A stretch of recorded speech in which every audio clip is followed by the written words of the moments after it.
Welcome to the Sawdust Maker. Today I'm going to be giving a inside the shop tour. I know that some of the subscribers out there have seen me build this shop from literally the ground up, and they've been anxious to see what I've done to the inside. I've got most of my tools moved in, and I've got a little bit of organization going on. Still got a lot to do. Anyway, follow me now and we'll see what's going on.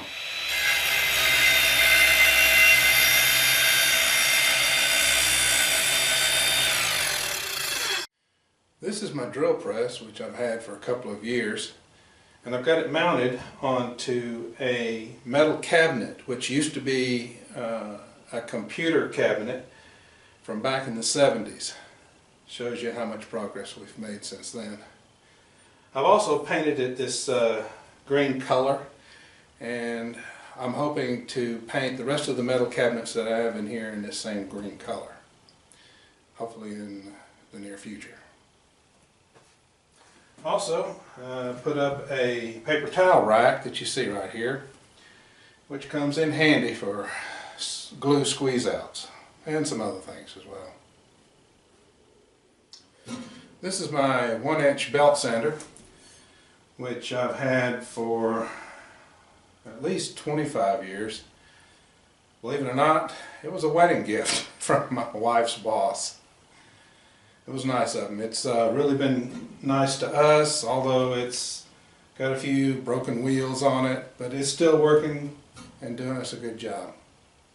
As you can see, it's on another one of the computer cabinets. This is my Shopsmith bandsaw.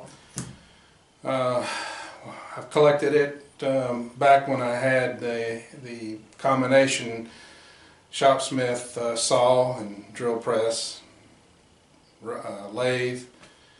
I ended up giving that away. Wish now I never did.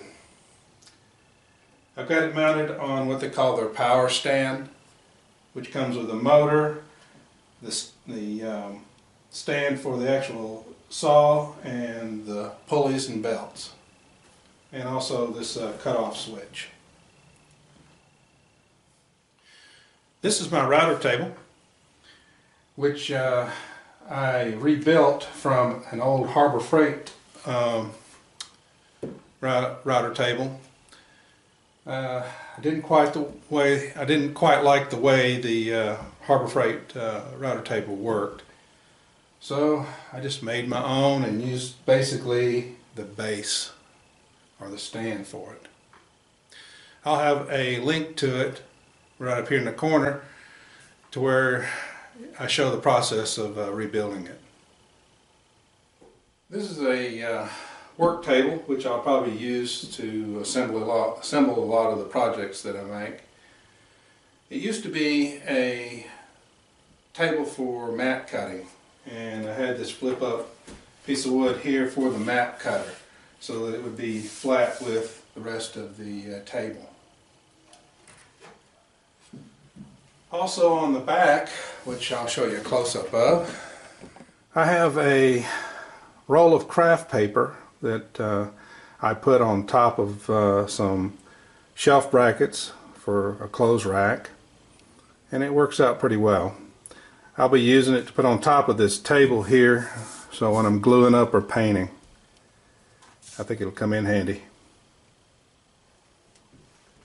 Over here on the wall, it is a storage bin setup that I have.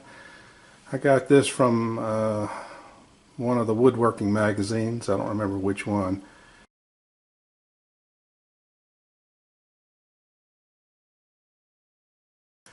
But they have these little bins that come out, and you can just take it over to the table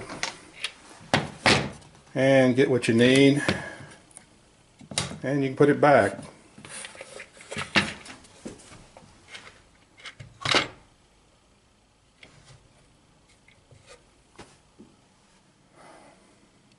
This last Christmas my wife bought me a mini lathe. I haven't decided yet where I'm going to put it, but I'll find a place. and I'm anxious to start using it. Gonna have to get a few tools though before I get started. This is a table that I'm presently working on. It's a specialized table for my wife's knitting machine, which I hope to have a video up on it fairly soon.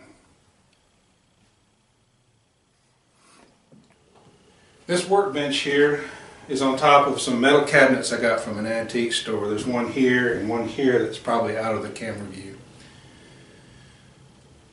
The bench top itself is made with 3/4 inch OSB plywood on the bottom, a framework of 2x4s, one on this side, one on the back side, and one on each end, and then 3 in the middle, plus another 3/4 inch OSB plywood on top. It's really solid, and I think it's going to do me pretty well. It is 8 feet long, and I have one over here on the other side of the radial arm saw, which you'll see momentarily.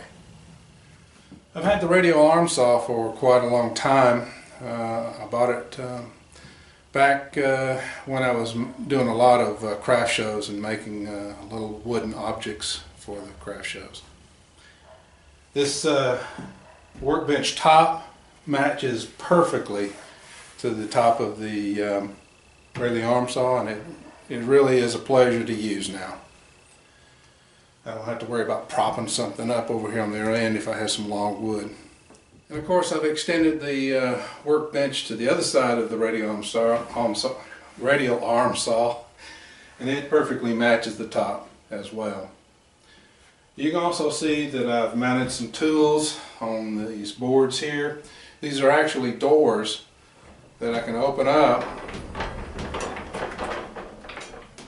and I've made some little cubby holes out of the leftover wood that I made these benches with. Haven't quite got that organized yet, but the hand tools are. Also, to help these doors out a little bit, I'm going to show you this close-up of one of the wheels that I've got mounted right here.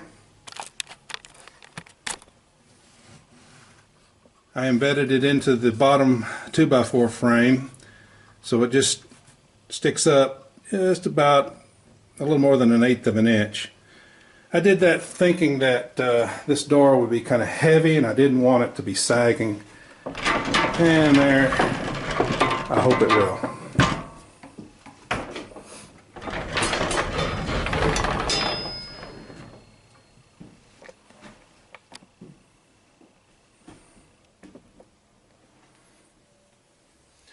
Last but not least is my faithful old contractor saw that I've been using for quite a while, and I'm sure y'all have seen it in a lot of the videos that I've produced. It's really been pretty good to me, although one of these days I may upgrade to something a little more heavier. We'll see if that's in the future. Well, I would show you upstairs, but it's pretty junky right now. I do have some other plans for it coming in the future.